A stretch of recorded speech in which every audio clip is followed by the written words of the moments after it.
노아방주 성도 여러분 안녕하십니까? 박순교사입니다. 반갑습니다.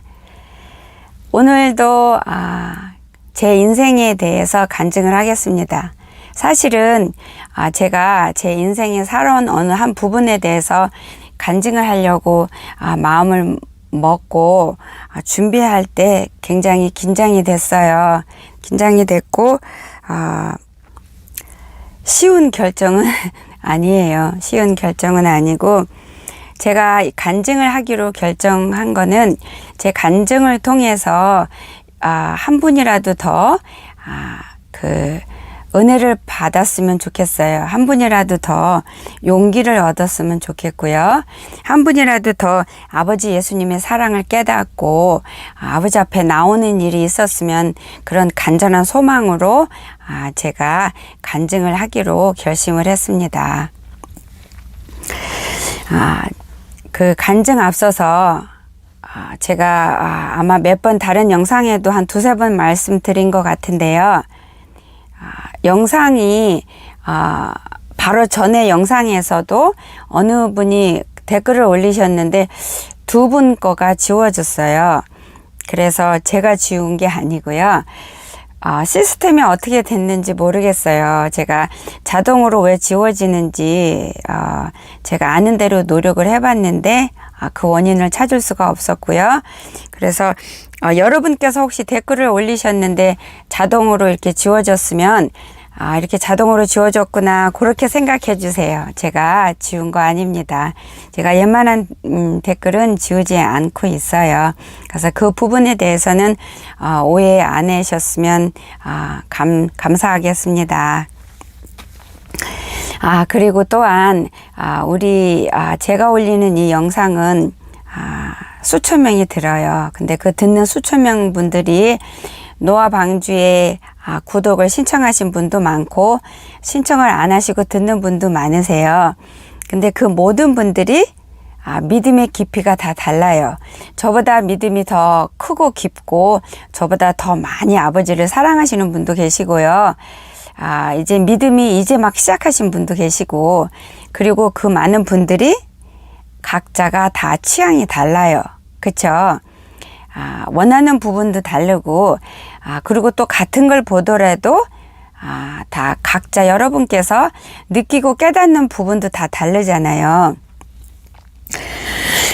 근데 저는 사실 여러분하고 똑같은 부족하고 허움 많고 여러분과 똑같이 화나면 화도 나고 기분 나쁘면 기분도 나쁠 수 있는 그런 똑같은 성정을 가진 사람이에요. 그래서 여러분보다 사실은 더 부족한 게 많아요. 그래서 아버지께서 저를 쓰시는 거고요.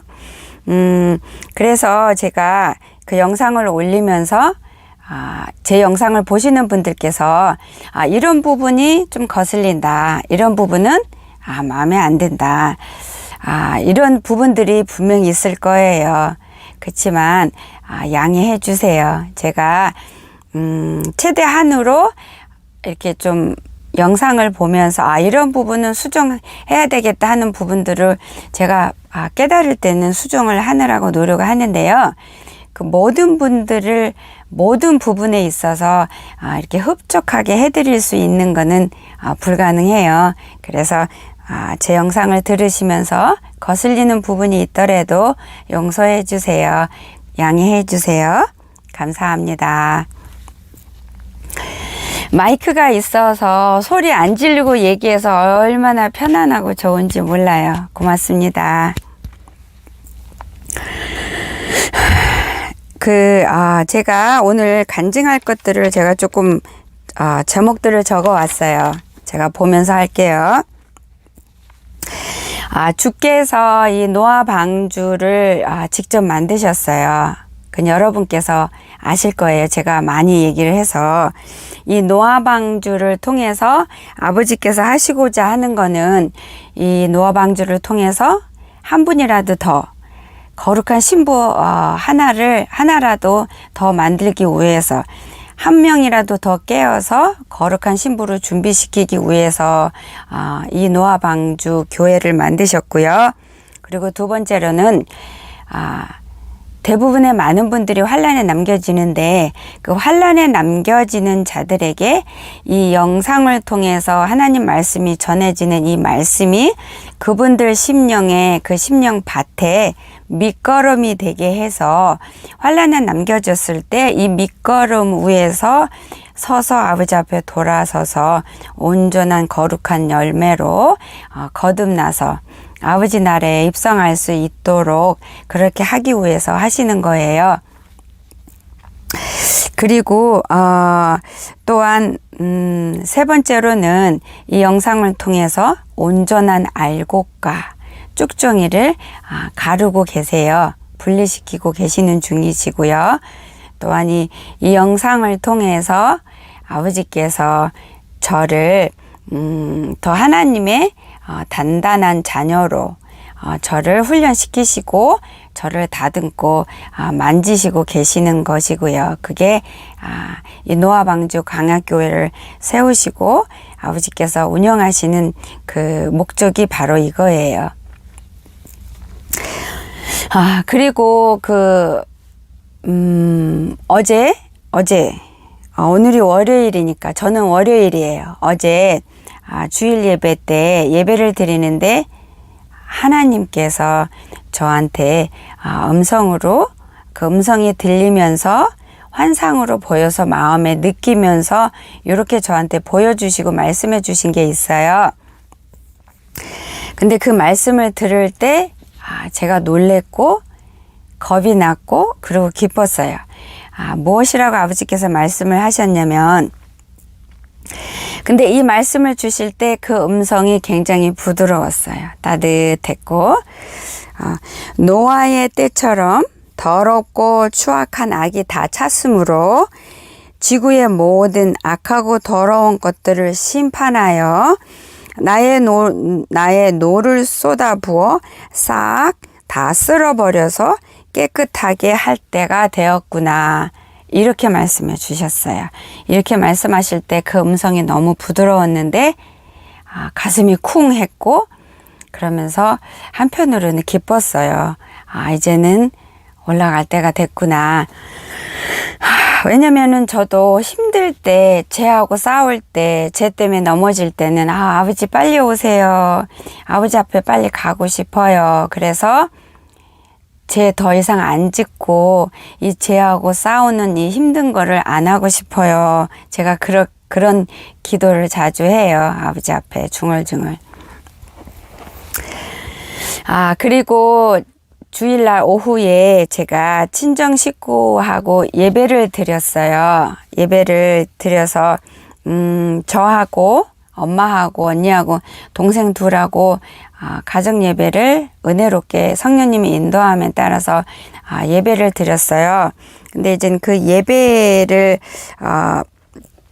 드리는 가운데서 아버지께서 주신 말씀이 있고 깨닫게 해주신 말씀이 있어요.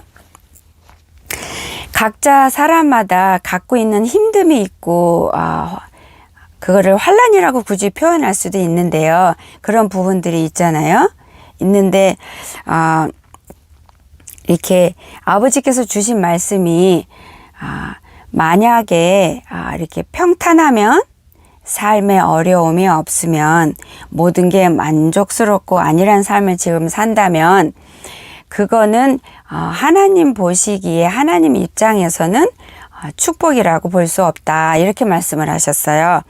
아버지께서 주신 말씀은 우리가 육신을 입은 우리가 생각하는 그 계산법, 하나님의 축복 아니면 그 무슨 축복받는 길 아니면 평안한 삶, 복된 삶 이런 누리는 거 우리가 생각하고 알고 있는 것하고 하늘에서 하나님 아버지께서 축복이다, 복이다 이렇게 생각하는 거하고는 정반대다 이렇게 말씀을 하셨어요. 그러니까 간단하게 말하면 하늘 아버지께서 계산하는 계산법하고 우리가 생각하고 계산하는 법이 반대다 이렇게 말씀하셨어요. 그래서 반대로 생각하면은 그게 하나님의 뜻을 알 수 있다 이렇게 말씀하셨어요. 우리가 지금 살면서 힘듦이 있잖아요. 그냥 멀리 안 보더라도 내 가정 삶에서, 가정 안에서 힘든 게 있잖아요. 남편 때문에 힘들고, 뭐 물질적인 게 힘들고, 자식 때문에 힘들고, 나의 육체 연약함 때문에 힘들고, 이런 모든, 또한 직장에서 또 힘들게 하는 사람들이 있고, 직장에서 없었으면 하는 사람들이 있잖아요. 그쵸? 저 사람만 없었으면 좀 직장 생활 편안하게 할 텐데, 뭐 내 남편이 저런 부분이 완전히 변화됐으면 내가 좀 편안할 텐데, 내 자식이 저런 부분이 없으면 내가 좀 숨을 쉬겠는데, 이런 부분들이 대부분 다 가지고 있잖아요. 그래서 이런 것들은 우리가 볼 때는 우리한테 환난이고 우리 십자가잖아요. 그래서 우리는 그런 환경에 있기 때문에 불행한 거예요. 그렇죠? 하나님 축복이 없는 거예요. 우리는 그렇게 생각하잖아요. 그리고 그것 때문에 내가 맨날 아버지 앞에 넘어지고 죄 짓기 때문에 그걸로 인해서 그 사람을 향해 내가 원망하잖아요. 너 때문에 그래. 당신 때문에 그래. 너네들 때문에 그래. 내가 그래서 매일 아버지 앞에 죄 짓는 거야. 내가 너만 아니면 내가 하나님 앞에 이렇게 죄 안 지을 수 있는데, 하나님 더 사랑할 수 있고 감사하는 삶이 내가 기쁠 수 있는데, 이런 이렇게 마음에 원망과 짜증과 불평이, 이렇게 분노가 자꾸 일어나잖아요. 그래서 우리가 생각할 때 이런 삶은 축복이 아니라 저주라고 생각하는 경우도 있고, 이런 삶이 복된 삶이 전혀 아니다라고 우리는 생각을 하잖아요. 이런 삶 때문에 하나님 앞에 나아갈 수가 없다. 하나님의 축복을 누릴 수가 없다. 하나님의 영광을 마음껏 누릴 수가 없다. 하나님의 영광을 볼 수도 없다. 하늘의 축복을 누릴 수도 없고, 하나님이 주시는 기쁨도 영광도 누릴 수가 없고, 온전한 신부 준비도 못하고 있다. 우리는 이렇게 생각을 하고 있잖아요. 그리고 실제로 온몸으로 그렇게 느끼잖아요. 근데 아버지가 아니래요. 반대래요. 우리가 반대래요. 우리가 생각하는 이거를 반대로 생각하래요. 하나님 아버지께서 보시고 생각하는 게, 판단하시는 게 정확한 거잖아요. 우리가 생각하고 판단한 거가 잘못된 거고요. 아버지께서 주시는 말씀이, 분명하게 저한테 주신 말씀이, 너희가 삶이 평화롭고 풍요롭고 불평이 없고 힘듦과 짜증이 없는 안일한 삶 속에서는 하나님의 온전한 축복을 깨달을 수도 없고 누릴 수도 없다. 하나님의 기적과 역사를 누릴 수도 없다. 기도 응답의 그 놀라운 축복을 볼 수도 없고 누릴 수도 없다. 그리고 죄하고 싸워서 하나님이, 성령님이 인도하시는 그 죄와 싸움의 그 승리의 맛도 누릴 수도 없고, 그러므로 인해서 하나님 앞에 온전한 영광도 올려드릴 수도 없고, 우리가 정금같이 이렇게 단단하게 해줘서 아버지 앞에 정금같이 나올 수도 없다. 우리가 온전하게 훈련받아서 거룩한 자녀로 아버지 앞에 설 수도 없다. 그리고 아버지의 그 절절한 십자가의 사랑도 온전히 제대로 누릴 수도 없다. 그리고 아버지가 우리와 함께하며 우리를 볼 것 같은 눈으로 지켜주시는 그거를 온전히 실감할 수도 없다. 아버지께서 그렇게 말씀하셨어요. 그러시면서 아버지께서 이렇게 토기장이가 그릇을 만들 때 불 속에 집어넣잖아요. 불 속에 집어넣다가 나와야 그 그릇이 제대로 된 그릇이 되고, 쓸 수 있는, 쓸모 있는 그릇이 되고, 단단한 그릇이 되잖아요. 쇳덩어리도 불에 집어넣어서 꺼내갖고 두드리고, 물에 집어넣었다 두드리고, 이렇게 하면서 정말로 쓸모 있는 아름다운 멋있고 근사한 칼이 나오는 거잖아요. 그거와 같다, 이렇게 말씀을 하셨어요. 그래서 우리가 힘든 환경에 있을 때 나를 잡고 넘어지게 하는 그런 자가 내 옆에 있을 때, 하나님 앞에 내한테 뭔가 걸리는 부분이 있을 때, 그런 자들은 그것 때문에 하나님 앞에 나가서 간절히 기도를 한다는 거예요. 간절히 부르짖는다는 거예요. 그래서 그 간절히 부르짖고 기도할 때 아버지를 만날 수 있는 기쁨이 있고 아버지를 더 알아가게 되고 아버지와 1대1로 그 온전한 관계를 쌓아가고 맺어가고 만들어가면서 하나님이 살피시는 것을 우리가 경험하게 되고 우리 기도를 하나님이 응답하는 놀라운 기적을 우리가 체험하게 되면서 하늘나라를 이 땅에 살면서 우리가 맛을 보게 되고 그 다음에 하나님께 영광을 돌릴 수 있고 하나님을 더 사랑할 수 있게 되고 하나님의 깊은 마음과 뜻을 우리가 깨달을 수 있고 그러면서 우리가 믿음이 자라나고 우리 영이 자라나고 우리한테서 더러운 것들이 걸러져 내게 되고 떨어져 나가게 되고 그러면서 우리가 하나님께 합당한 심령으로 그릇으로 열매로 매일매일 자라나고 변화되는 과정을 그런 힘든 속에서 어려움 속에서 환난 속에서만이 그것을 누릴 수가 있다. 아버지가 이렇게 말씀하시는 거예요. 그래서 그게 그런 환경에 있는 것이 오히려 축복이다. 내가 준 축복이다. 하늘로부터 온 축복인 것이다. 기뻐해라. 감사해라. 그러셨어요. 그리고 그런 환난이 너에게 없으면 그런 너를 힘들게 하고 늘 넘어지게 하는 남편이 없다면 자식이 없다면 너가 어떻게 내 앞에 매일 나와서 나를 붙들고 내 이름을 찾고 내 얼굴을 찾겠느냐.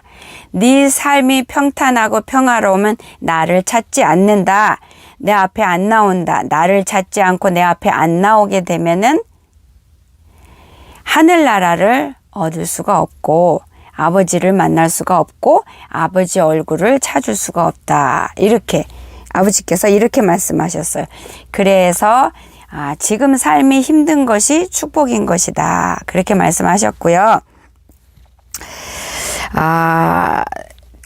사실은 제 여자 동생이 쌍둥이가 딸이 둘이 있어요. 근데 그 둘이 엄청 똑똑한데 그 중에 하나가 늘 이렇게 짜증을 잘 내고 늘 징징징 울어요. 아기 때도 그랬는데 그 아이 때문에 제 동생이 너무 힘든 거예요. 마음에 기쁨이 없고. 그래서 그 예배 시간에 아버지께서 그 말씀을 주신 거예요. 그 딸이 너를 힘들고 괴롭히는 게 아니라 축복의 통로다. 축복의 열쇠다. 천국 문을 여는 열쇠다. 문이다. 그렇게 아버지께서 말씀을 하셨어요. 그래서 그런 딸이 있는 것을 감사해라. 그러므로 인해서 너가 나를 더 찾지 않니? 나 앞에 더 나오지 않니? 만약에 너가 그런 힘든 게 없었다면 네가 내 앞에 나오지도 않고 찾지도 않고 나의 도움을 필요로 하지 않음으로 말미암아서 너가 믿음을 얻을 수도 없고 영생을 얻을 수도 없다. 아버지가 이렇게 말씀을 하셨어요. 그래서 지금 이 영상을 들으시는 모든 분들께서 많은 분들께서 힘든 환경이 분명히 있으세요.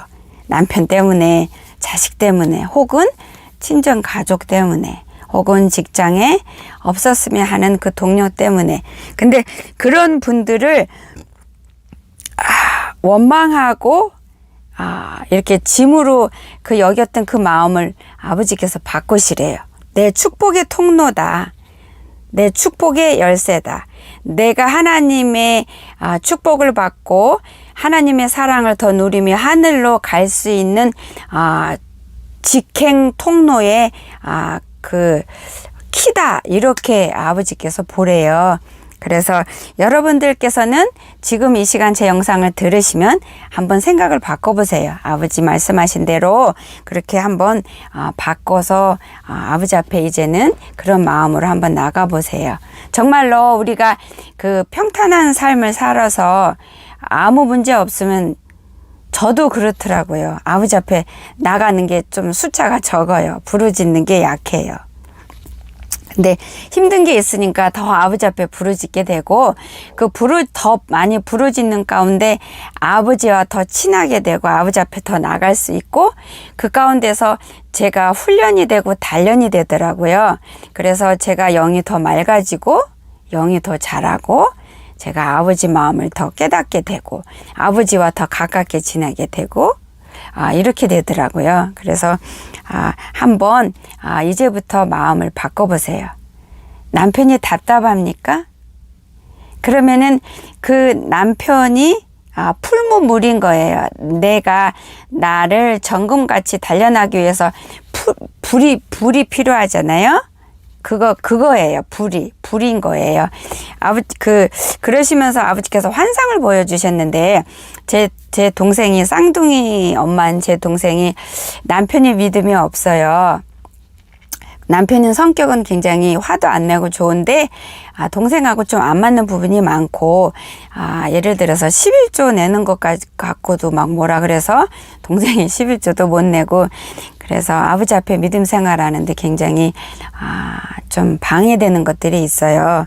그런데 아버지께서 환상을 보여주셨는데 갑자기 예수님이 이렇게 대장장이인 거예요. 이렇게 모자 하얗게 쓰시고 대장장이가 입는 옷을 입고 그 다음에 무슨 이렇게 선반이 있고 앞에는 이렇게 둥글게 굴 같은 게 있는데 불이 있고 한쪽에는 물이 있었어요.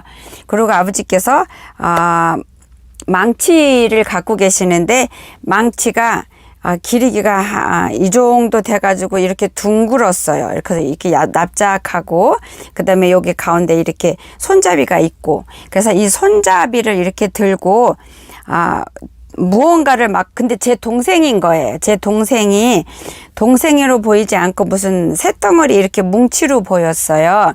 그러면서 아버지께서 불에 넣었다 꺼내가지고 그 망치로 딱 두드리는 거예요. 이렇게 돌려가면서 또 두드리고 이쪽 두드리니까 저쪽에 또 삐져나오니까 또 돌려서 그 삐져나오는데 두드리고 그러니까 불에 넣었다가 물에 넣었다가 또 두드리고 이렇게 하면서 하루 종일 두드리시더라고요. 제 동생을 24시간 이렇게 그거를 환상을 보여주셨어요. 그러니까 제 동생이 가정에서 남편 때문에 힘든 부분이 많고 쌍둥이 때문에 힘든 부분이 많아서 그거를 아버지 힘들어요 이렇게 예배 시간에 그랬거든요. 그랬더니 지금까지 주신 너는 지금 축복 속에 있는 거야 하시면서 그 말씀을 다 설명을 주시고 그러시면서 예수님이 대장장이로 이렇게 내 동생을 두드리면서 온전한 하나님이 원하시는 그릇으로 합당한 쇳덩어리 모양 만드시기 위해서 그렇게 하루 종일 두드리시는 걸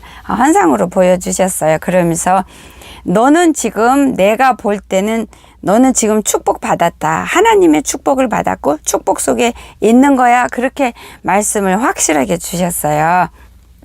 그래서 여러분들도 그래서 한번 생각을 바꿔보세요.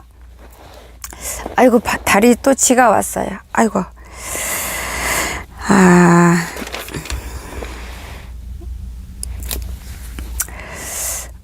그리고 오늘은 마지막으로 지금 23분이다. 오케이. 23분 지났어요. 짧게 하려고. 오늘은 제 간증 조금 할게요. 긴장이 돼요. 여러분한테 진심으로 도움이 됐으면 좋겠습니다. 저는, 그냥 짧게 간단하게 할게요. 저는, 사실은, 저희 엄마가 자식들을 엄청 차별하셨어요. 그러니까 지나가는 개도 알 정도로 차별하셨어요. 그래서 저희 엄마는 이렇게 차별을 하셨는데 제가 그 가정에서 살면서 엄청 많은 상처를 받았고 저는 그래서 어려서부터 늘 집에서 나가고 싶은 그런 마음으로 생각으로 늘 살았어요. 근데 혼자서 나가서 살 수 있는 능력이 없으니까 그렇게 그냥 그 속에서 상처 받으면서 억울함 엄청 많이 받으면서 저희 엄마가 차별을 엄청 하셨기 때문에 그 차별이 심하면 심할수록 저는 억울함을 엄청 더 많이 당했어요. 겪었고 그 속에서 가정에 대해서 부모에 대해서 마음은 다 완전히 닫아지고 그래서 믿을 사람 하나 없고 의지할 사람 하나도 없는 그런 삶을 살았어요. 그래서 제가 집에서 독립해서 나갈 수 있는 유일한 길이 결혼이었어요. 저는 이렇게 늘 아프고 늘 약하기 때문에 혼자 직장 생활을 하면서 돈 벌어서 살 수 있는 처지가 안 됐어요. 처지가 다리가 쥐가 났어요. 죄송합니다. 그런 처지가 안 돼서 제가 유일하게 나갈 수 있는 부분이 결혼이었어요. 그래서 근데 그 중매가 들어왔었어요. 중매가 들어왔는데 저를 이렇게 시집을 보내고 싶으셔서 계속 중매해주는 권사님이 계셨는데 나이가 굉장히 많이 드신 분이 계셨어요. 그래서 많은 분을 소개해주긴 하셨는데 교회에서 저희 구역 전도사님께서 제 남편을 소개를 해줬어요. 근데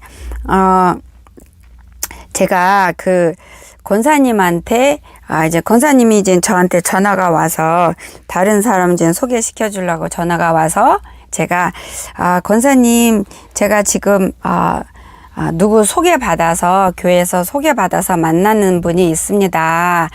그렇게 말씀을 드리고 그래서 권사님이 뭐 하는 사람이냐고 물어봐서 어디 학교 나왔냐 물어봐서 네 학교는 여기 나왔고 지금 이런 일 하고 있습니다. 이렇게 말을 했어요. 그랬더니 그 권사님께서 그거 이상하다 한번 알아봐라.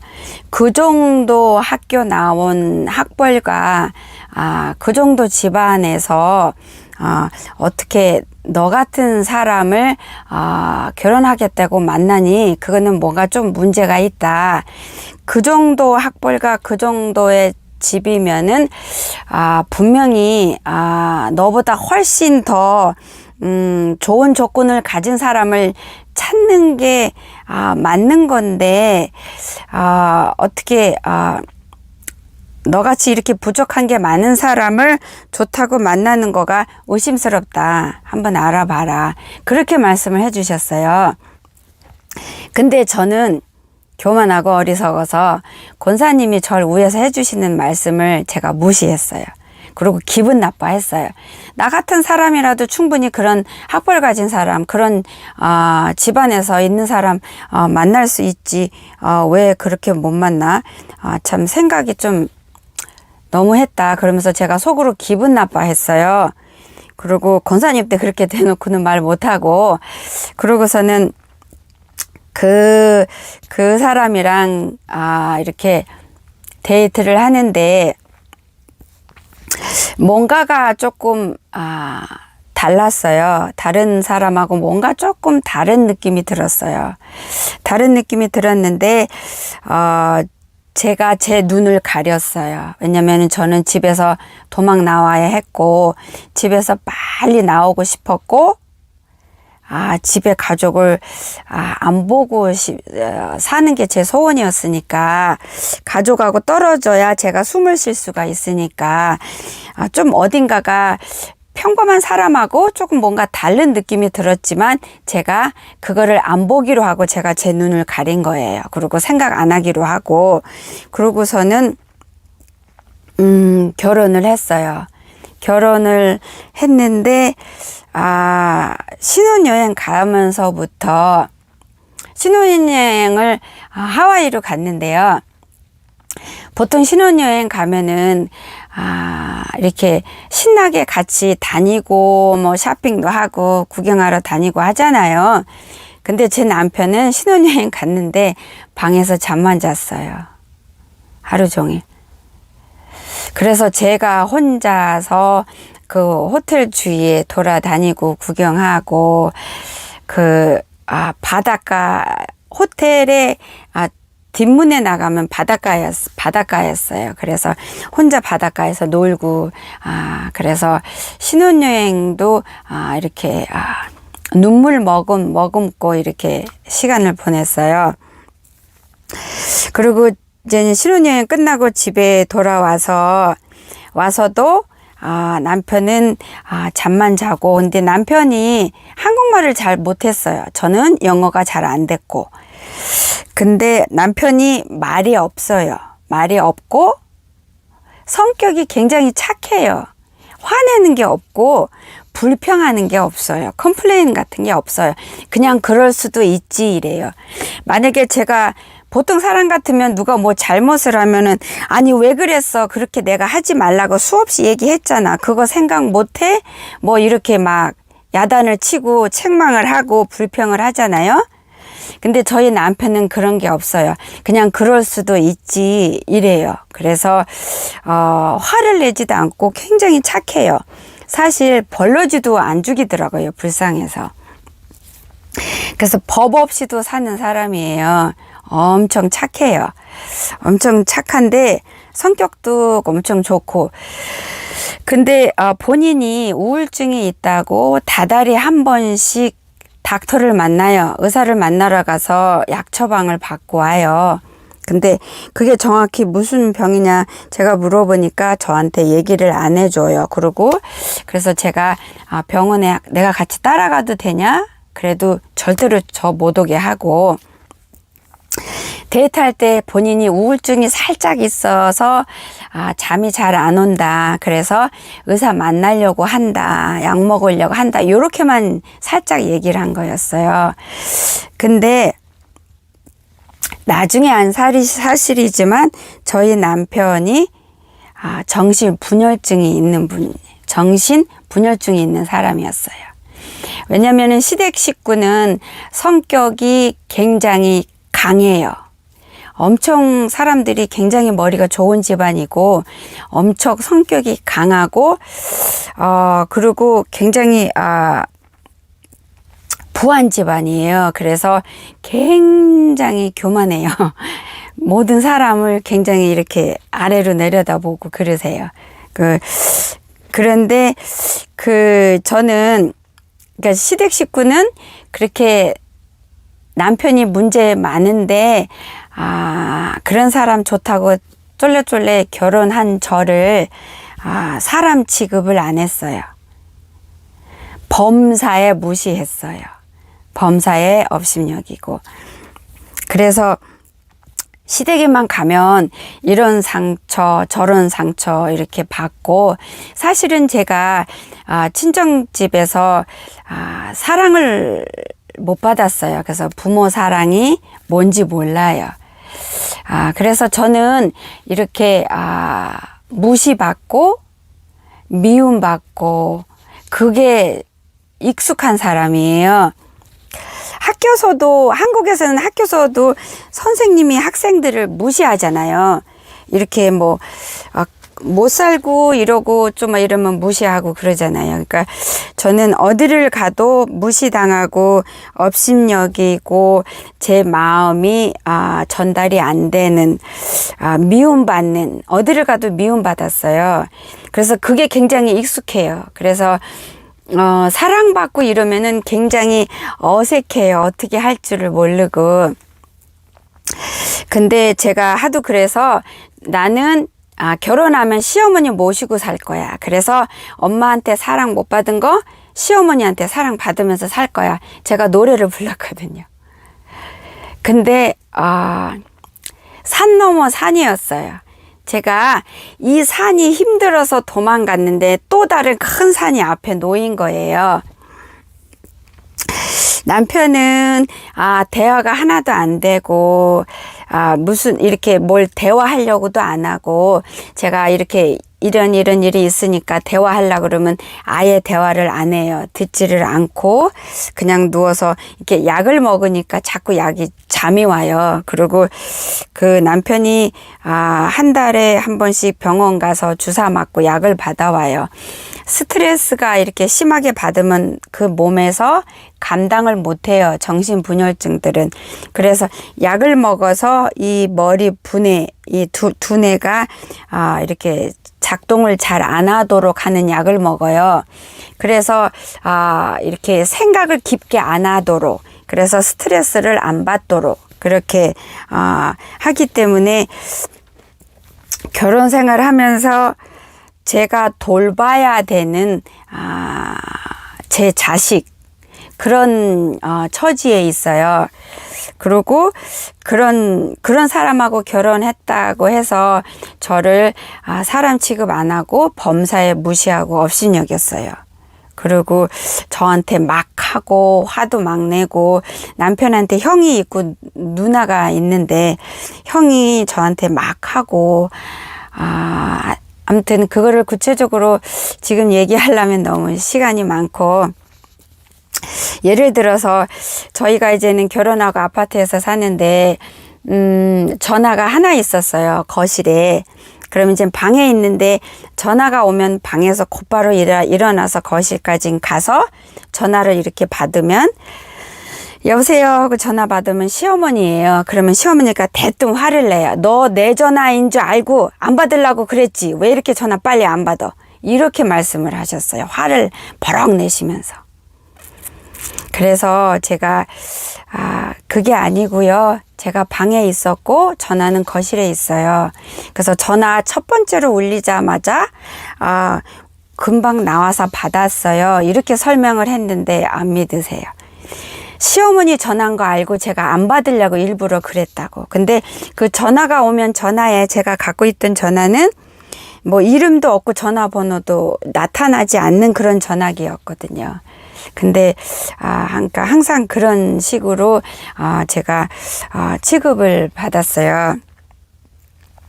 그리고 이제 제가 그래서 자주 아팠어요. 한 달에 한 번씩 자주 아프면서 막 토하고 못 먹고 이렇게, 그래서 병원 가고 이러는데, 제가 아파서 누워 있는데 시아버지가 전화해서 시어머니가 아픈데 와보지 않는다고 소리 버럭 지르고 전화하고, 그래서 제가 지금 음식도 못 먹고 토하고 아파요 그러는데도 소리 버럭 지르고, 뭐 이렇게 남편 형이 저한테 뭐 소리 버럭 지르고, 뭐 그거는 예산일이고, 사실 제가 아기를 3번이나 자연유산이 됐어요. 근데 사실 이렇게 임신이 되면은 몸에서 이물질이 들어오면 몸은 이물질이 들어오니까 밀어내려고 하는 몸속에 군사들이 있어요. 그 이렇게 밀어내려고 하는 그 경향이 있기 때문에 첫 번에 유산이 되면 두 번째는 더 쉽게 잘 되거든요. 근데 제가 몸이 약해서 이제 임신을 하면 집에 있고 그래야 되는데, 그 첫 번째 임신했을 때 그 유산이 시어머니하고 형 때문에 자연유산이 됐어요.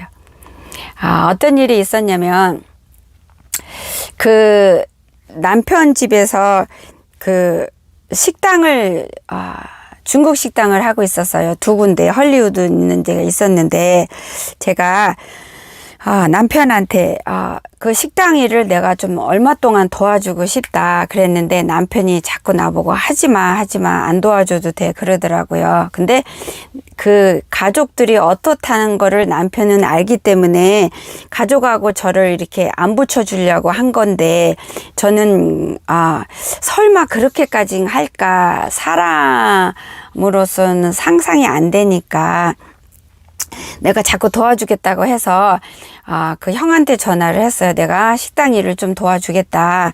그래서 식당에 나가서 웨이트레스 이렇게 일을 좀 도와주는데, 며칠만 도와주려고 그랬는데요. 저한테 뭐 물어보지도 않고 형이 다른 사람 직원을 잘랐어요. 그리고 내가 계속 일하는 걸로 나하고 말을 안 맞추고 의견도 안 물어보지 않고 그래서 그런 황당한 일이 있었지만 그래도 일을 하는데 일을 하면서도 손님이 있든 없든 저한테 그 언행이 아주 이렇게 부끄럽게 막 아무 데서나 소리 지르고 그런 분이에요. 근데 제가 그 몸이 힘들고 그 아주버님이 나한테 하는 언행에 너무 막 스트레스 받아가지고 잠을 못 자는 거예요. 그래서 내가 왜 이러지 그러고 며칠 있다가 임신이 된 걸 알았어요. 좀 이상하다 해서 검사를 해보니까 임신이 된 거예요. 그래서 제가 근데 남편 형이 한의사 공부를 하고 있었어요. 근데 그 형이 제 맥박을 집어보고 제가 임신을 하면은 일을 하면 절대 안 되는 거를 알고 있었어요. 저한테 그렇게 말을 했고 자궁도 약하고 몸이 약해서 임신하면 집에 누워 있어야 되는 그런 몸을 가졌다 이렇게 얘기를 했고 알고 있었는데 제가 이제 임신을 해서 이제는 일을 그만두려고 얘기를 하는데 막 화를 냈어요. 그래서 하루는 입덧 때문에 토하느라고 직장을 지금 못 가고 있어서 형한테 전화를 했어요. 남편 형한테, 아주버님한테. 그래서 지금 토하느라고 지금 못 가고 있다. 오늘은 집에서 쉬었으면 좋겠다. 그랬는데 전화도 되고 막 화를 내고 신경질 내고 일 나오라고 그러고 다 끊었어요. 그래서 토하면서 울면서 직장을 나간 거예요. 근데 저도 생각해보면 참 미련하죠. 그냥 대놓고 안 나가면 되는데, 그렇게 상황이 됐어요. 그래서 제가, 일을 이제 하면 안 돼서 일을 안 하려고 이제 마음을 먹었는데, 그리고 일을 안 나갔어요. 그날 안 나갔는데 하루는 시어머니가 저한테 찾아와서 병원 가자. 임신했으니까 병원 가서 체크업해야지, 알아봐야지. 그래서 병원 같이 가겠다고 차를 몰고 오셨어요. 그래서 웬일이지? 근데 고마운 마음이 들었어요. 그래서 같이 병원에 갔는데 가가지고 이제 초음파도 하고 이제 검사하면서 임신인 거를 확인한 다음에 시어머니가 의사 선생님한테 첫 번째로 물어보는 질문이 뭐였냐면 일 나가도 되는 거죠? 이거를 물어보셨어요. 제가 일을 해야만 먹고 사는 형편이 아니었는데 그래서 거기서 눈물이 났어요. 저거 물어보려고 오셨구나. 나를 위해서 같이 병원에 가주려고 기뻐서 가주려고 한 게 아니고 내가 일 나가도 되는 거 의사한테 확인받으려고 나오신 거예요. 저를 병원에 데리고 온 거였어요. 그래서 제가 역시 내가 뭔가 착각을 했구나. 이젠 그러고 혼자 눈물을 삼키고 있었어요. 근데 이제는 집에 와서 그래도 이제는 내가 마음을 굳게 먹고 일을 안 나가야지. 이렇게 나가지 않겠다고 말을 해야지 그랬는데 시어머니가 이제 저를 집으로 데리고 와서 제 집에 왔어요. 와서 저한테 이거 저거 먹이고 너 빨리 일 가. 그렇게 한 거예요. 근데 제가 그때 일 가지 말았어야 되는데 마음에 있는 대로 상처받고 어차피 왜냐면은 시댁 식구들이 그런 남편하고 결혼했으니까 저를 범사에 무시하고 범사에 사람 취급을 안 했잖아요. 그래서 일 나가서 중노동 한 거예요. 웨이트레스 일하니까 뒤에 막 설거지도 하고 막 닦고 그러고서는 그래서 유산이 됐어요. 그렇게 그리고 제가 그렇게 일을 나왔을 때 그 아주버님이 제가 일하면 안 되는 거 아는데 그거를 그냥 재수 씨는 일하면 안 돼 엄마 몸이 약해 뭐 이렇게 말 안 했어요. 그냥 일하게 놔두고 토해서 일 못 간다 그러면 화내고 성질나고 전화 끊고 그래서 그렇게 해서 유산이 됐고 그래서 속상해서 엉엉 울었어요. 그러니까 저는 이거보다 더 심한 이렇게 취급을 대우를 받으면서 결혼 생활을 했고 그런 속에서 굉장히 힘든 가운데서 있었고, 지금 44분이다. 그런 힘든 가운데에서 이거보다 더 많은 일들이 있었어요. 있었고, 그 우등서 형님도 한테도 제가 많이 상처를 받았고, 그러다가 이렇게 3번이 유산이 됐고, 4번째에 임신이 성공해서 겨우 딸 하나를 낳았어요. 근데 너무 많이 토해가지고 병원에 이머전시 갔는데 심장이 굳기 직전에 병원에 간 거예요. 그래서 의사들이 막 급하고 난리가 났었어요. 그래서 입원시키고, 그 포타슘이라는 그 주사도 특별히 맞고, 그거 주사 맞을 때 이게 몸에 포타슘이 너무 없으니까 심장이 그냥 굳어서 죽는데요. 그렇게 똥물 토하고 아무것도 못 먹고.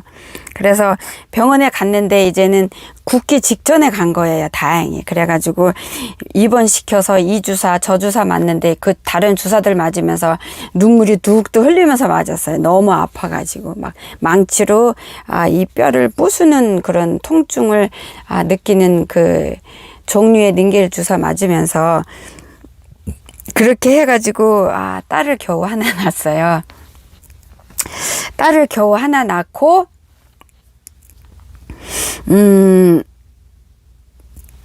얘기가 다음까지 가면 너무 긴데 얘기가 지금 46번인데 다음까지 가면 얘기가 너무 길고 제가 간단하게 할게요. 그래서 중간에 이제 아기를 낳는데 남편이 이렇게 정신분열증이 있다 그랬잖아요. 중간에 획 정신이 이렇게 갔어요. 돌아가지고 제정신이 아니어서 밤새 잠 안 자고, 그래서 나는 밤새 남편 지켜야 되고 애 지켜야 되고 그런 상황이 있었어요. 그래서 애한테 10원짜리 여기 펜이 그거를 갖고 놀라고 주고, 애가 그거 삼키면 큰일이잖아요. 그래서 애 지키고 남편 지키고 그런 상황이 있다가 나중에는 애기 몇 개월 안 됐을 때 제가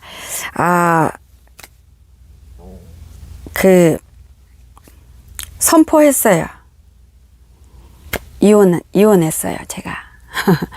이혼했고, 요거는 구체적인 건 다음에 간증에 올릴게요. 이혼을 했고, 그렇게 하고, 7년 동안, 이렇게 떨어졌다가, 남편이, 전화가 왔어요. 같이 살자. 그렇게 해서, 다시 합쳐가지고, 살기 시작했어요. 그래서, 저희 딸이, 정확히 기억이 안 나요. 6개월도 안 된 것 같은데 그때 이혼을 해서 저희 딸이 7살 반 됐을 때 다시 합쳤어요. 합쳐서 이 집에서 지금까지 사는 거예요. 근데 다시 합쳤을 때 이젠 저희 시어머니가 저한테 눈물로 시간을 보냈대요. 잘못했다고 저한테 그러셨어요. 근데 저희 남편이 저를 엄청 사랑해요. 그래서 저희 시어머니가 저희 남편을 다른 사람하고 결혼시키려고 했는데 남편이 나 혼자 살 거야. 지혜 씨 아니면은 나랑 같이 살아줄 사람 없어. 지혜 씨 아니면 나는 혼자 살 거야. 지혜 씨 나 사랑해. 이렇게 해가지고 시어머니가 나중에는 아들을 위해서 저를 다시 받아들인 거예요. 저한테 이렇게 잘못했다. 그리고 그래서 근데 남편이 전화해서 같이 이렇게 살자고 했을 때 그 전에 그 전화 오기 전에 한 달 전에 아버지께서 꿈으로 보여주신 게 있었어요. 꿈으로 보여주신 게 있었고 근데 한 달 뒤에 꿈에서 보여준 대로 정확히 남편이 전화 와서 같이 살자고 다시 합치자고 그러고 그래서 저는 그거 놓고 아버지 앞에 기도했어요. 엄청 고통스러웠어요. 왜냐면 남편이랑 같이 살면 어떤 고통을 다시 감내해야 되는지 제가 알잖아요. 그 삶을 살아왔기 때문에. 왜냐면 남편하고 살면서 제가 심장병이 생겼거든요. 부정맥이 생겼고. 그래서 제가 쉽지가 않았어요. 나의 행복을 위해서는 도저히 같이 합칠 수가 없었어요. 왜냐면 시댁 식구도 그렇고 그 속을로 들어갈 수가 없었어요. 그 고통을 다시 참아내고 감내할 자신이 없었어요. 근데 기도해도 답은 안 나오더라고요. 아버지 앞에 매달리면서 울면서 기도했어요. 근데 제가 결정을 어떻게 했냐면 나는 생각 안 하고 내 남편하고 내 딸 둘만 생각하고 결정을 한 거예요. 내 남편을 위해서. 내 남편은 누군가가 지켜주고 돌봐줘야 되는 사람이 있어야 돼요. 시부모님 돌아가시면 형제는 나중에 소용이 없지. 형수가 있기 때문에 소용이 없고 누나도 그렇고 그래서 제가 지켜줘야지 나중에 나이 먹으면 지켜줄 사람이 없고 그래서 남편을 위해서 그리고 내 딸을 위해서 요 두 사람만을 위해서 제가 다시 결혼하기로 남편하고 합치기로 결정을 했어요. 저 자신의 행복은 생각 안 하고요. 제 자신 행복 생각했으면 못 합쳐요. 그렇게 하고 기도하고 합쳤는데 옛날만큼 시댁 식구가 저를 괴롭히지는 않았어요. 왜냐면 헤어질 때 제가 한번 들었다 놨거든요. 제가 막 화내고 이렇게 막 따지고 싸우고 그랬어요. 속에 있는 말 조금 쏟아냈거든요. 그리고 저랑 이제 헤어지고 7년 동안 살면서 제 남편이 어떤 삶을 사는 거를 시댁 식구가 본 거예요. 제가 제 빈자리를 시댁 식구들이 절실하게 느낀 거예요. 그래서 다시 합친 다음에는 시댁 식구들이 옛날처럼 저를 이렇게 범사에 무시하고 범사에 간섭하고 참견하고 업신여기는 거를 이렇게 다 끊었어요. 끊었고 그런데도 다시 결혼했을 때 왜냐면은 제가 이혼을 하고 아이하고 갈 데가 없잖아요. 그래서 정말로 가기 싫은 친정집 안으로 들어간 거예요. 근데 그 친정집에서 이혼해가지고 어린 아기 데리고 살면서 또 다른 고통이 있었어요. 피눈물 나는 고통이 있었어요. 제가 저희 엄마하고 언니한테서 도망가기 위해서 저희 남편의 이상한 점을 제가 제 눈을 가리고 시집갔다 그랬잖아요. 근데 다시 돌아왔으니 그 고통이 어떻겠어요. 말도 못했어요. 그래서 저는 늘 마음속에 살인을 했어요. 이 박박 갈고 복수하는 상상하고 그런 상상만 했어요.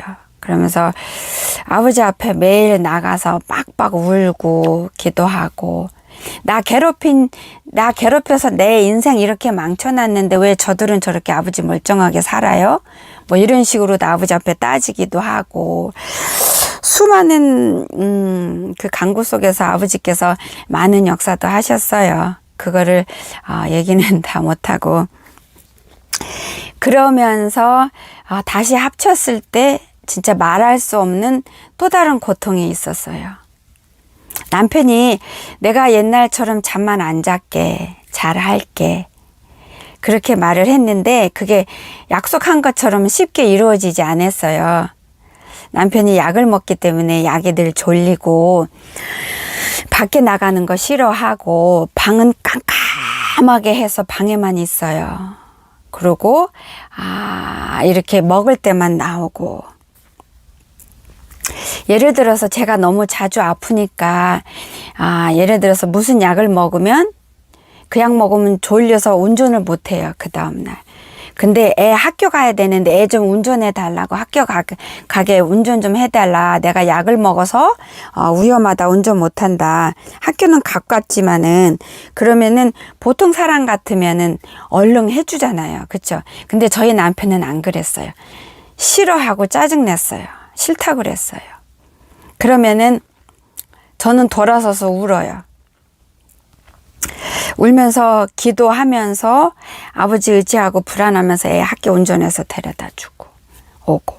그래서 남편이 자주 그러기 때문에 아파서 약을 먹어야 되는데도 못 먹고 밤새 끙끙 앓고 잠 못 자고 바닥 세우고 이렇게 침대에서 앉아갖고 자고 그런 일이 한두 번이 아니었어요. 약을 먹어야 되는데 그 약은 졸린 거예요. 그럼 그 다음날 운전을 못 하잖아요.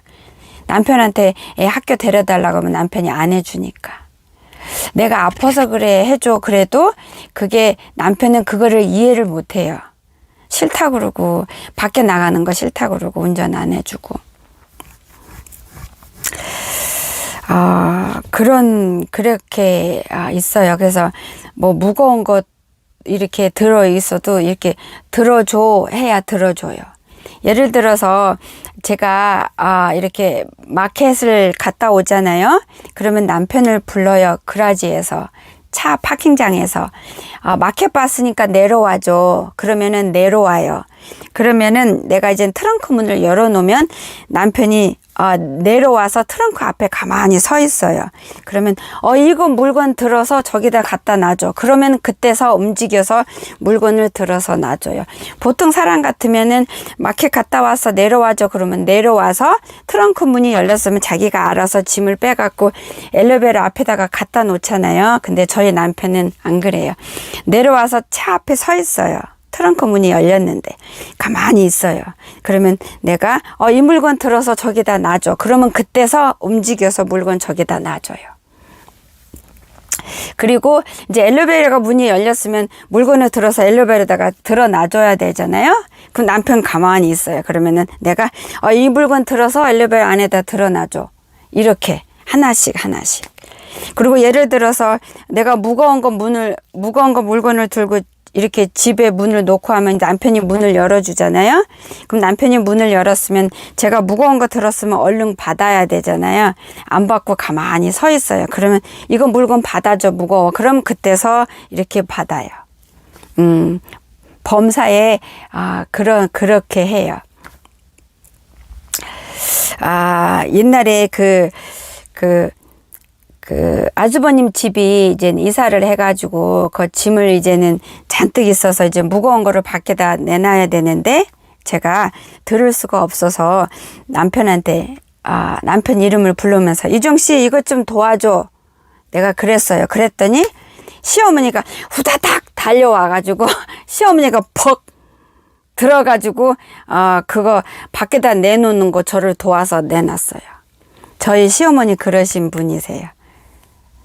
제가 남편을 불렀거든요. 이거 들어달라. 그랬더니 그게 싫으신 거예요. 저희 시어머니는. 그래서 후다닥 소파에 누워 계시다가 후다닥 일어나갖고 와갖고 제가 드는 거 번쩍 들어갖고 도와서 저 밖에다 내주고 그렇게 아들을 그렇게 감싸신 분이세요.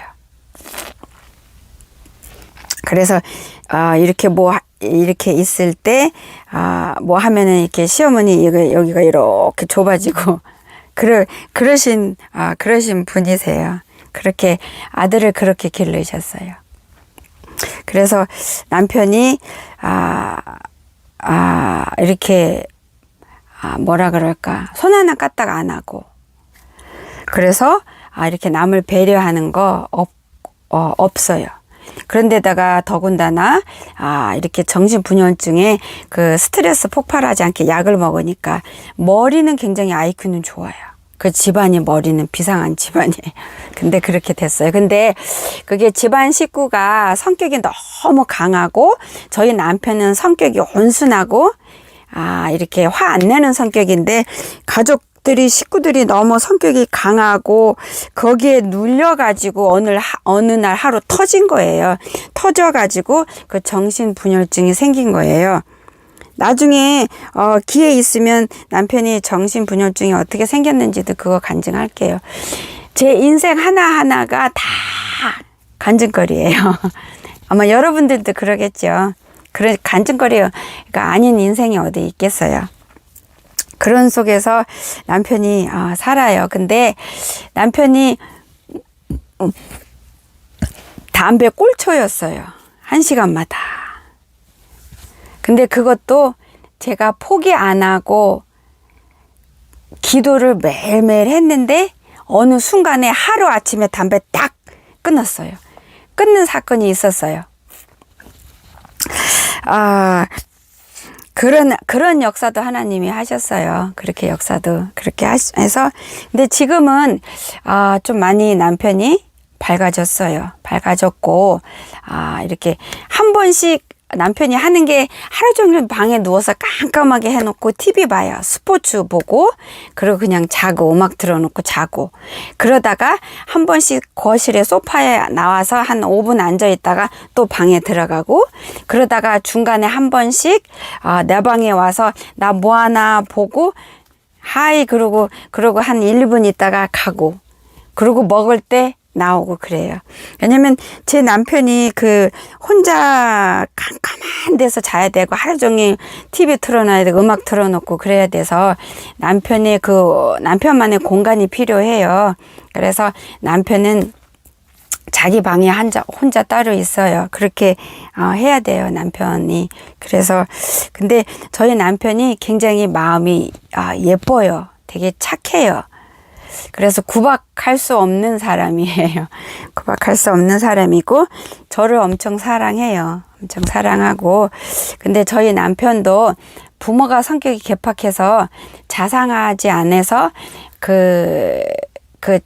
이렇게 자상하고 이렇게 부드럽고 이렇게 표현하고 사랑해야 하고 그런 가정에서 자라지를 않았어요. 그래서 성격이 아주 세고 그냥 완벽하고 그리고 또 사업하시는 분이고 시아버지가 그러고 그러신 분들이고 다정하지도 않고 잘못하면 야단만 치고 그리고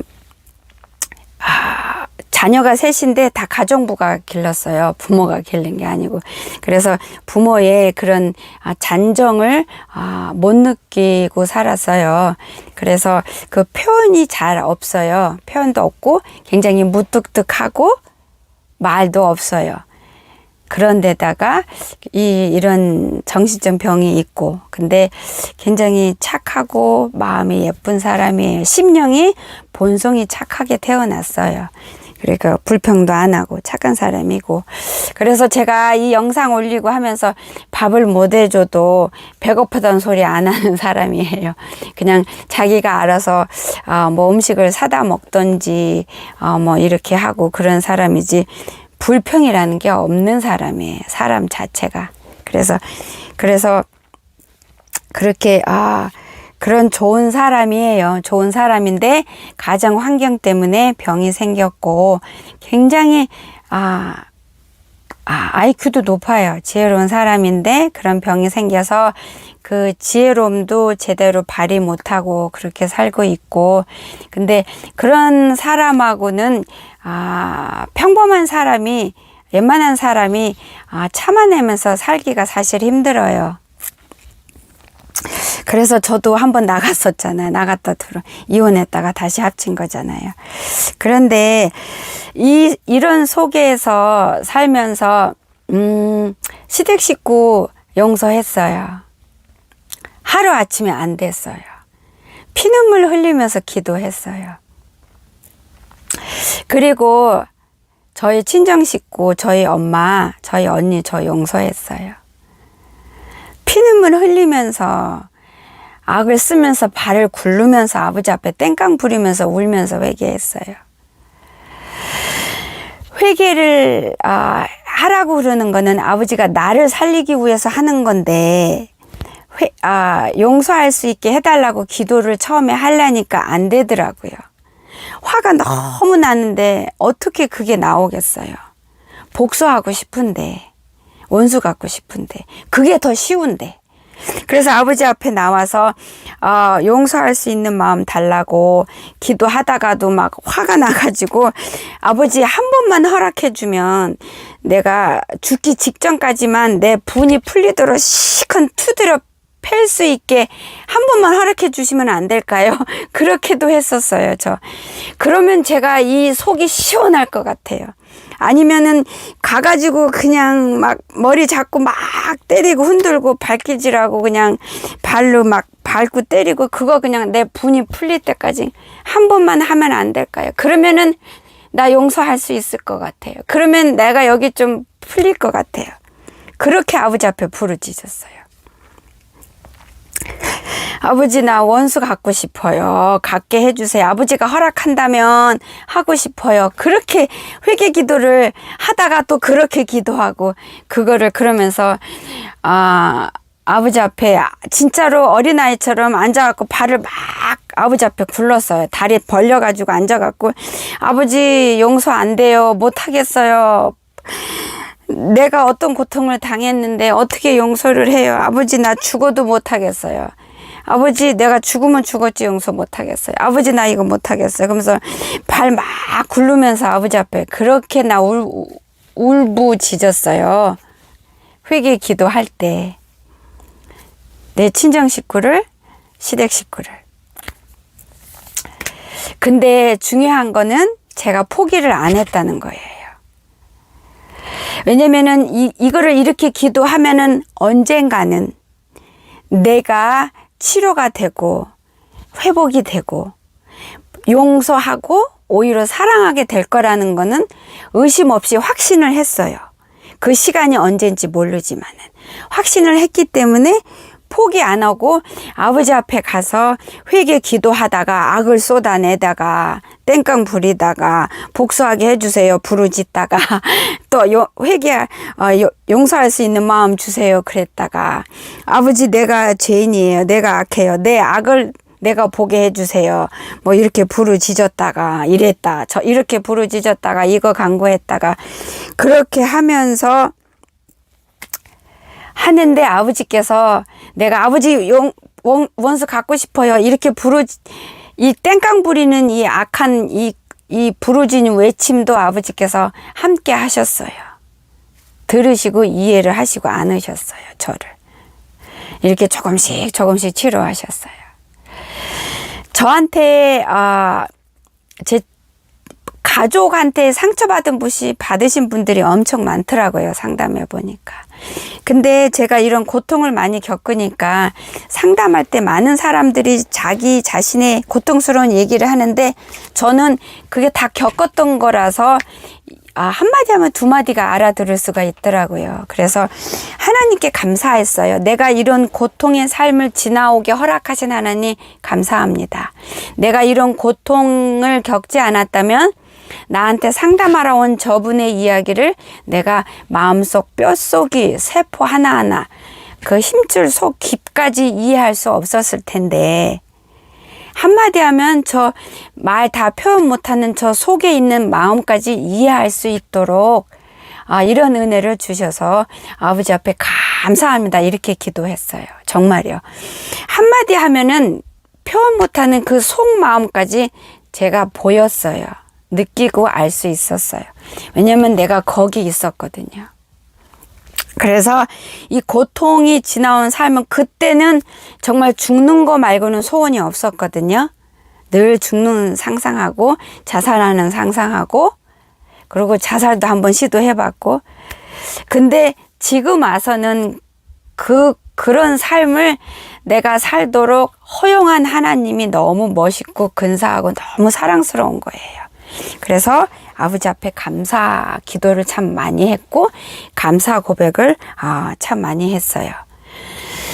그런 내가 완전히 이게 치료가 안 되고 완전히 용서 안 한 가운데서 아버지께서 친정 식구를 내 양으로 붙여주셨어요. 그래서 그 고통 그 괴로움도 쉽지 않았어요. 근데 그 속에서 내가 하루는 그랬어요. 근데 아버지께서 나의 원수를 내 양으로 붙여주신 그 아버지 마음과 뜻을 제가 알았어요. 이해를 했고요. 아버지가 일하시는 스타일이 그렇다는 거를 제가 알았어요. 그리고 원수를 내 양으로 붙여주는 게 제일 나한테 제일 적합한 맞는 방법이라는 방법이어서 허락했다는 것도 알았어요, 제가. 근데 한번 그랬어요.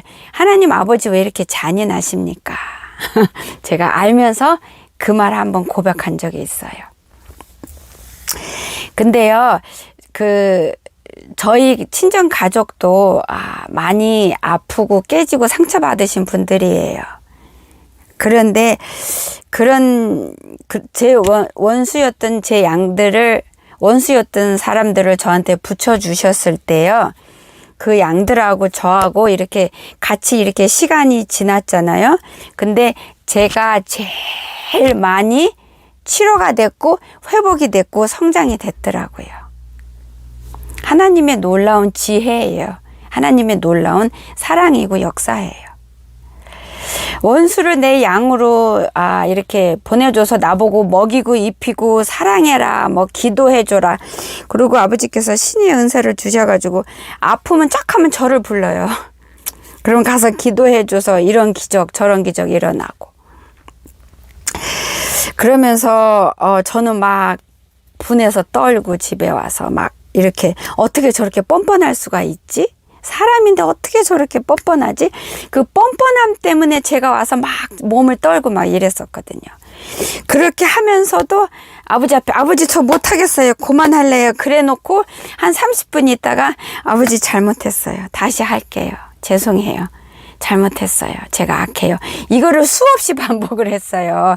뭐 안 할게요. 못하겠어요. 그만할래요. 그랬다가 잘못했어요. 다시 할게요. 용서해 주세요. 이거를 반복하면서 제 가족이 더 치료가 된 게 아니고요. 제가 월등하게 엄청 차이가 나게 제가 더 치료가 됐고 더 회복이 됐고 이제 기쁨과 감사가 넘치게 됐고 하나님과 더 친하게 됐고 하나님과 뗄래야 뗄 수 없는 관계가 되고 회복이 되고 놀라운 역사예요. 그래서 하나님은 저를 살리려고 여러분이 지금 용서가 안 돼요. 그러시는 분 많아요. 그렇죠? 근데요, 여러분 용서하라고 하는데 용서하는 거가 그 고통이 그 분노가 치 떨리는 게 어느 정도인지 저 정확하게 알아요. 그런 세월만 제가 살았잖아요. 근데요, 그 고통을 그 터널을 여러분 지나셔야죠. 그게 축복이라 그러셨잖아요, 아버지가. 그게 축복이라고. 진짜 지나와 보니까 그게 축복이었어요. 그게 아니었으면 저 이렇게 아버지 앞에 정금같이 못 나왔어요. 그거 아니었으면 제가 아버지 은혜, 경험, 역사, 기적 이런 거 하나도 체험 안 했기 때문에 여러분한테 간증할 거리가 하나도 없는 거예요. 여러분 이해할 수 있는 마음 없어요. 여러분 사랑할 수 있는 마음 안 생겨요. 이게 얼마나 하나님이 주신 축복인지. 그래서 여러분도 생각을 좀 바꿔보세요. 이게 축복인 거예요. 진짜 축복이에요. 아버지께서 그러셨어요. 이게 진짜 축복이다. 환난이 십자가 있는 거가 진짜 축복이다 그러셨어요. 여러분께서 지금은 힘들지만 지금 힘든 거하고 여러분 지옥에서 아니면 7년 환난에서 남아서 힘든 거하고 한번 상상해서 비교해 보세요. 어떤 게 더 힘들 것 같아요? 여러분 정말로 용서할 수 없는 원수가 있잖아요. 나한테 너무나 잘못했으니까. 근데요, 하나님 입장에서 한번 생각해 보실래요? 여러분이 하나님 앞에 잘못한 게 없을 것 같아요? 여러분은 여러분의 원수한테 잘못한 게 없을 것 같아요? 있어요. 여러분은 다른 사람한테 상처 준 거 없어요? 있어요. 여러분은 다른 사람 힘들게 한 적 없어요? 있어요. 여러분이 기억을 못 하셔서 그렇지. 더 많을 수 있어요. 여러분이 상처받은 것보다 다른 사람을 상처 준 게 더 많을 수 있어요. 아버지 앞에 가서는 그 사람보다 여러분이 더 악하고 추하게 보일 수 있어요. 얼마든지. 그러니 아버지가 내려다 보실 때는 얼마나 속상하고 안타깝겠어요. 똥 묻은 자인데 겨 묻은 자를 똥 묻은 자로 취급을 하고 있으니 얼마나 속상하시겠어요. 얼마나 가슴을 치시겠어요. 그런 여러분을 위해서 예수님이 십자가에 대신 죽으셨잖아요. 용서 안 하면 여러분께서 예수님의 십자가 보혈을 헛되게 하고 있는 거예요. 오늘도 예수님을 다시 십자가에 못 박고 있는 거예요. 여러분께서 힘들어도 한번 시도해 보시겠어요? 용서하고 천국에 입성하시겠습니까? 아니면 힘들다고 도저히 안 되겠다고 입 빡빡 갈면서 용서 안 하고 7년 대환란에 남겨지시겠습니까? 여러분이 선택하시는 거예요. 아버지는 우리를 인격적으로 대하시기 때문에 너 일로 와 탁 이렇게 돌려서 안 하세요. 여러분이 선택이에요. 여러분이 결정하셔야 돼요. 저는 결정해서 이 고통의 삶을 통과했고 지금은 그게 축복이었다는 것을 온몸으로 확신하잖아요. 여러분도 여러분과 한번 싸워보세요. 하실 수 있어요. 내가 제일 힘든 것 같으죠? 여러분보다 더 힘든 분이 더 많아요. 누구나 자기 고통은 제일 힘들어요. 누구나 자기를 힘들게 한 사람이 세상에서 제일 미워요. 근데 아니요. 다른 사람이 더 고통을 갖고 더 큰 원수들을 마음에 품고 있어요. 믿으세요. 근데 그거는 아버지 앞에서 다 해결하실 문제예요. 여러분이 가슴에 몸에 불을 안고 있으면 여러분 몸이 타잖아요. 안 타고 어떻게 배겨요? 그 불을 아버지 앞에 내려놓으세요. 준비하셔야죠. 아버지께서 그 하나님의 분노를 쏟아 부을 때가 다 됐다 그러셨어요. 여러분 만약에 여러분께서 용서 안 하시면 여러분 천국에 입성 못해요. 아버지께서 약속하셨잖아요. 환란에 남겨지는 거는 하나님 앞에 한번 채찍으로 맞고 올라오는 거예요. 잘못해서 아버지 앞에 이런 채찍 저런 채찍 이런 채찍 한 대씩 맞고 그 다음에 정신 차리고 올라오는 거잖아요. 환란에 남겨져서 그때서 돌아와서 구원받는 자들은 아버지 앞에 한 대씩 맞고 매를 맞고 나서야 정신 차리고 올라오는 거잖아요. 근데 매 맞기 전에 돌아오시면 안 될까요? 지금 돌아오면 매 안 맞고 돌아올 수 있잖아요. 그렇죠? 저는 우리 노아방주 성도 여러분께서 한 분이라도 더 매 맞지 않고 돌아올 수 있는 이 시간을, 이 기간을 놓치지 않기를 소망합니다. 제가 오늘 영상 짧게 하기로 했는데 엄청 길어요. 어떡하지? 큰일 났네. 어느 분이 영상 짧게 해주세요 그랬는데 죄송합니다. 그래도 제가 최대한으로 짧게 했어요. 제 간증 들으시고 여러분께서 용기를 내주시기를 소망합니다. 여러분께서 살아계신 예수님의 놀라운 그 역사를 제 간증 속에서 발견하고 찾으셔서 여러분도 누리시고 여러분 걸로 가지시기를 예수님의 이름으로 축원합니다. 성령님이 여러분을 도와주기 위해서 기다리고 계세요. 살아계신 성령님을 마음껏 누리세요. 오늘도 내일도 말씀을 붙들고 아버지 앞에 나와서 아버지 얼굴 찾으시고요. 부르짖으셔서 아버지 얼굴을 보기를 우리 노아방주 성도 여러분을 예수님의 이름으로 축복하고 또 축복합니다. 감사합니다. 다음 영상에서 또 뵙겠습니다.